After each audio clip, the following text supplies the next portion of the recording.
The sharp crack of plastic shattering echoes through the dawn silence, followed by the metallic scrape of bumper meeting asphalt as a pearl-white Escalade speeds away. My garbage is scattered like confetti across my driveway again. But here's the thing about bullies. They never expect their victims to fight back with actual concrete evidence. By the time I was done, this self-appointed compliance officer had demolished her own vehicle, exposed a $47,000 embezzlement scheme, and learned the hard way that some neighbors refuse to be intimidated by clipboards and fake authority. Seriously, what would you do if your neighbor was basically playing demolition derby with your property every single morning? Drop a comment and let me know where you're watching from. I want to see if this kind of HOA madness is happening in your town too. My name's Marcus Holloway. I'm a 45-year-old electrician and a recently divorced dad fighting for joint custody of my two teenagers, Emma and Tyler. We live in Pinewood Gardens, one of those cookie-cutter neighborhoods where everyone's lawn has to be exactly 2.5 inches tall. I bought the corner lot 3 years ago for a fresh start. What I didn't count on was Brenda Whitmore. Brenda is a 52-year-old widow who drives a $60,000 pearl-white Escalade and has appointed herself the neighborhood's compliance officer. She's buddies with the HOA president, Gerald Thornfield, which makes her feel untouchable. My corner lot means my trash bin has to sit near the street every Tuesday morning.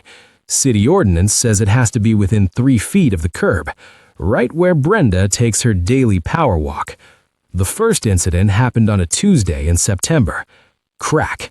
I rushed outside to find my trash can obliterated. Brenda was backing up her Escalade, rolling down her window with a fake, concerned expression. "Oh my," she said, "these streets are just so narrow. I hope you weren't too attached to that old thing." I'd bought it the week before for $23. I figured it was an accident. But it happened 3 more times that week. Same routine. 6:15 a.m. sharp, the sickening crunch of plastic meeting steel. My elderly neighbor, Mrs. Olivia, confirmed my suspicion. "She takes the long way around on purpose, Marcus. Plenty of room on the other side." I tried reasoning with her, but she just gave me a saccharine smile and said, "These streets were designed for normal-sized vehicles, not oversized containers." That's when I started researching. I dug into municipal law like I was hunting down a short circuit.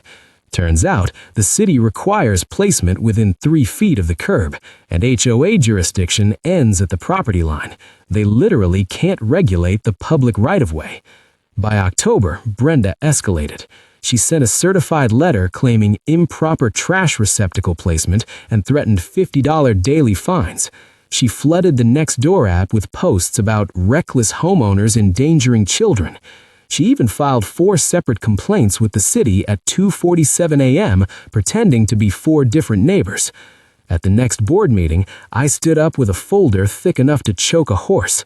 I read the city ordinance word for word and mentioned my consultation with a property rights attorney. Brenda's face went pale. The board tabled the matter, but in the parking lot she hissed, "You think you're so smart? This is just the beginning." That's when she went nuclear. She started citing me for criminal 1/4-inch grass height violations and tiny tears in window screens. I spent a Saturday documenting identical violations on 14 other properties, including the president's own lawn.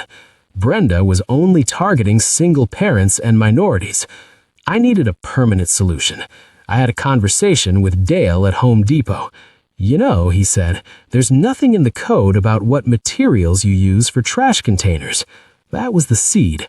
I spent $47 on 60 pounds of concrete mix and steel rebar. Emma and Tyler helped me mix it in the garage. We built a reinforced fortress inside a standard plastic shell. From the outside, it looked like a normal bin. Inside, it was 60 pounds of immovable physics. Monday morning, 6:15 a.m., the Escalade rumbled toward the curb. I watched from the window, coffee mug in hand. Brenda took her usual ramming angle at 15 miles per hour. Instead of a crunch, there was a solid thunk, followed by the screech of metal on concrete. The Escalade's running board bent like aluminum foil. My trash can didn't even flinch. Brenda sat in her USV for 30 seconds, stunned. Then she revved the engine and tried again from a different angle. Screech! More damage. Over the next week, she kept trying. Each collision left new scratches and dents on her $60,000 USV. The running board hung like a broken wing, and a headlight started rattling. The neighborhood started a betting pool on the daily demolition derby.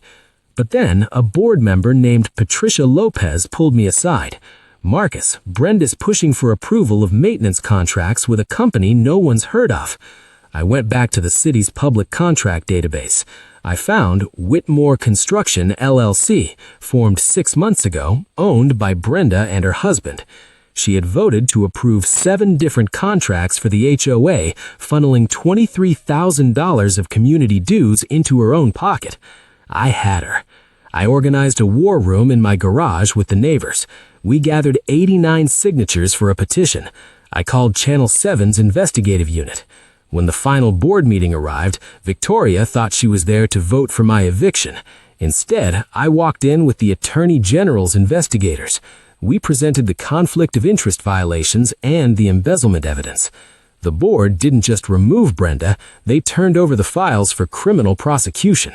Brenda was hit with fraud charges and a $12,000 settlement for the legal fees and harassment she put me through. And the best part?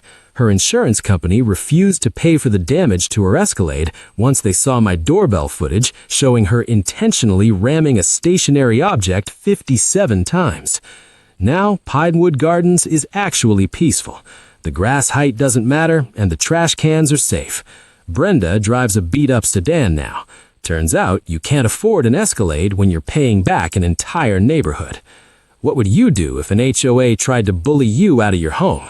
Let me know in the comments below, and don't forget to like and subscribe for more stories about neighbors who finally got what came to them.